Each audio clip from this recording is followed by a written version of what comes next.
Hi, my name is Sandy Bozlee, and I just wanted to tell you all what a godsend VCLi has been in my life. When I first moved to Arizona, I came kicking and screaming. My husband decided that we needed to move here, and I was not happy about it.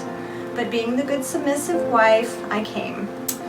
It was a difficult first month here, without friends and church and support like I had had.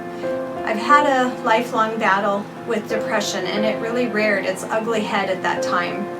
Looking back now, I am so grateful for those circumstances because it led me to find help through Victorious Christian Living Institute. What a perfect name for the organization, by the way. Over the years, I've been on multiple antidepressants, and I even went through an antidepressant trial.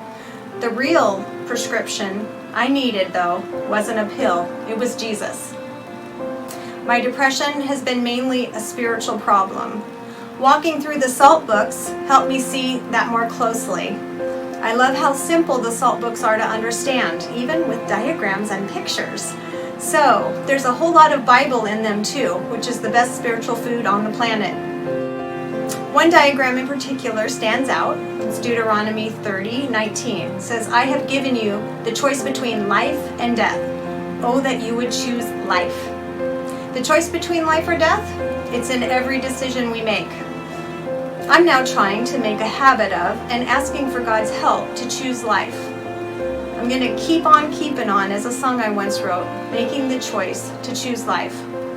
So that's one facet of how wonderful VCLi is. The bigger is having found a blooming biblical counselor, which VCLi is all about developing here. I love how God works. I had prayed for someone to fill that role in my life, and God answered my prayer. He brought me a sound biblical counselor. In the SALT books, there's another diagram I can totally relate to, and it's called Dealing with Life. There's the secular way or God's way. I saw this distinction clearly as I had been seeing a secular counselor before who had promoted man's way. And that is to know myself, to love myself, and then take control, and then I can cope with life. Let me tell you, it doesn't work. God's approach, however, to know God, to know His love for me, to trust Him, and then real joy can happen. I say, this is Victorious Christian Living. It's an incredible organization, and one I believe God's full stamp of approval is on. Thank God for VCLi, and thanks to the people that are supporting the organization.